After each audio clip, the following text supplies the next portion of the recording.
Are you thinking of moving to Prague in the Czech Republic to become an English teacher? Well, if you are, today I'm going to show you a typical day for an English teacher in Prague in 2019.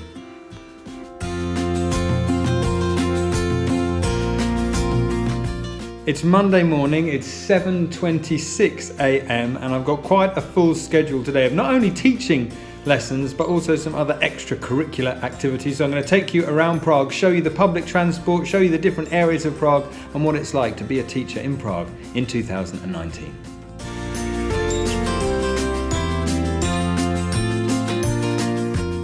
Now, when I first moved here 5 years ago to Prague, every Monday morning at 7 o'clock I would be teaching. And it's not the nicest time of the week to be teaching. And after a couple of years I had quite a few private students and I knew a little bit more about how the system works here in Prague with teaching. So now, after 5 years, the first order of the day on a Monday morning is a spot of tennis.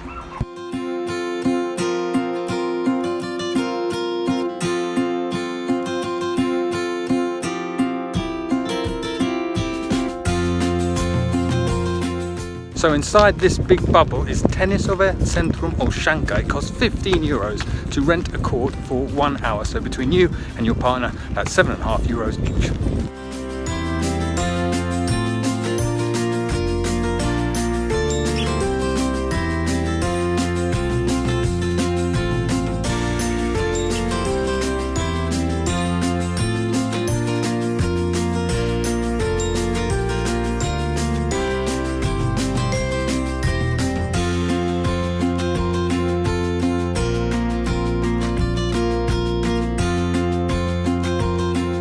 So a lovely game of tennis. My partner was laughing at me that, you know, I'm showing a typical day of an English teacher in Prague and I'm playing tennis first thing in the morning.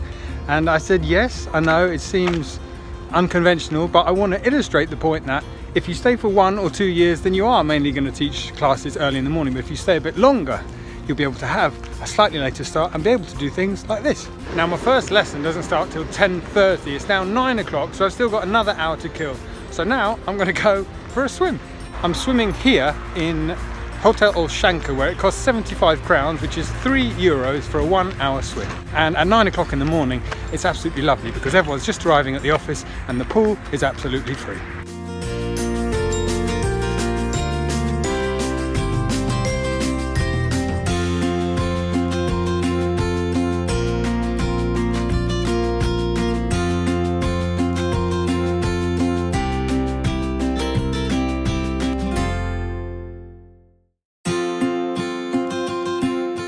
So I just crimped off 32 lengths in the pool and now I've got about 45 minutes till my first lesson, so I'm going for a massage.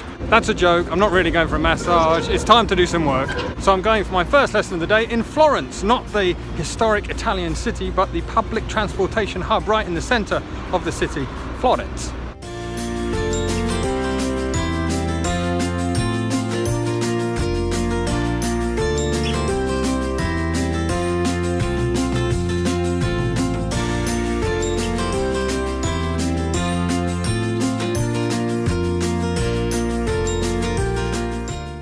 So I just had my first lesson of the day with a very, very talented graphic designer and typographer. And now I'm off to the very far west side of Prague to teach my next lesson.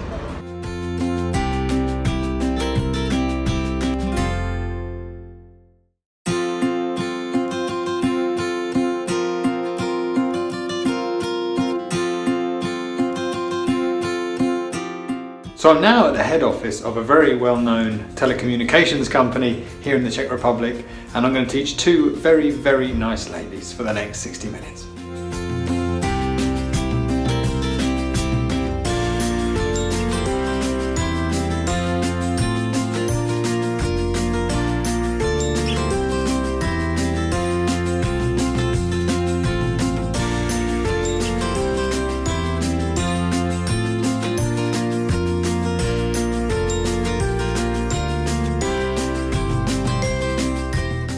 I just want to say a quick word about public transport here in Prague. Now, if you're an English teacher and you buy a 1-year public transport ticket for unlimited use of buses, trams and metros, it works out to 10 Czech crowns a day, which is less than half a euro, so it's incredible value.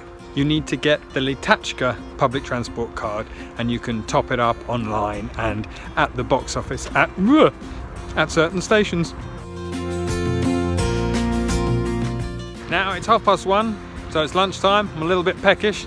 And something I really recommend is that if you teach at big companies in their offices, there's often like a canteen in the basement, and it's very, very affordable. It's often pretty good quality, and so it's a nice place to have lunch if you can. This place I think is called Green, so I'm sure it's very healthy.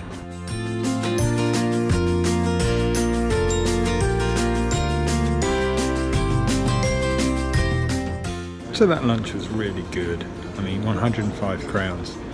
For a nice big plate of healthy vegetarian tucker. Can't go wrong. So I've got 2 lessons this afternoon. The first one is with a very nice chap here at a very well-known pharmaceutical company. He's very passionate about Apple products and technology in general, and before I moved to the Czech Republic I wasn't particularly interested in this stuff, but having taught him for 5 years and got him in our lessons to speak about these things that he's really passionate about, he's actually got me quite interested in technology as well. And that's one really nice thing that can happen when you teach English in a foreign country, is as you speak to people from that country and you hear about things that they're passionate about, they can inspire you and actually open your eyes to new sort of things, hobbies, and ideas also. I have got absolutely no idea what those are.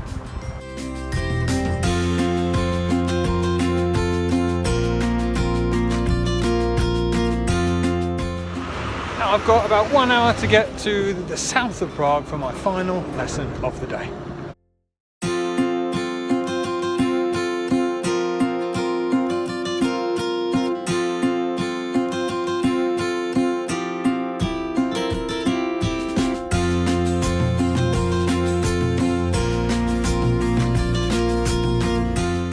So much like beer gardens, skinny dipping and Ted dancing, teaching English in Prague is best done in summer. Now I made a video last year in May of me taking you around a typical day of an English teacher in Prague on a lovely summer's day, going through farmers markets and lots more, and to see that click the link above or the link in the description. It's 30 minutes before my final lesson of the day. Have you ever wondered what a Czech shopping mall looks like? Didn't think so, but I'm going to show you anyway.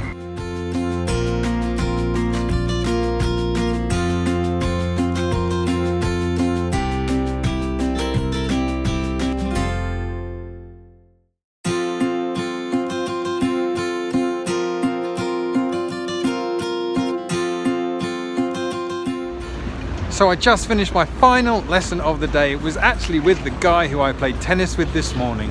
So that's another advantage of staying in Prague for a long time, because you get to know your students better and you end up doing things like that. Now I'm going to get the metro up right into the center of town to Václavské náměstí to go to the fantastic independent Kino Světozor to see a movie with my wife.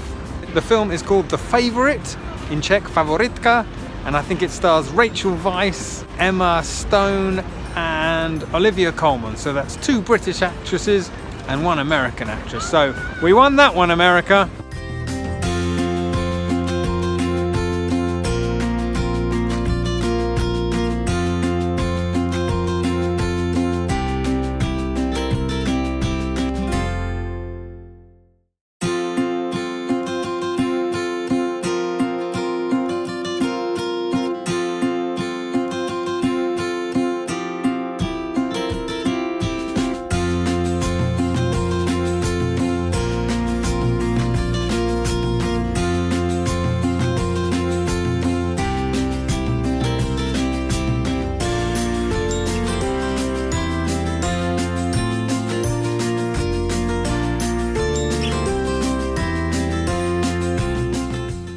So I hope you found that video useful of a typical cold January day for an English teacher in Prague in 2019. I will endeavour to answer the best and most frequently asked questions in the comments below. And finally, a shameless plug: if you're a fan of acoustic singer-songwriter music, please go and check out my album Break Cover, which I released at the end of last year. There's a link to it in the description below. It would make me and Yoshin very happy. So from Yoshin and from me, toot toot.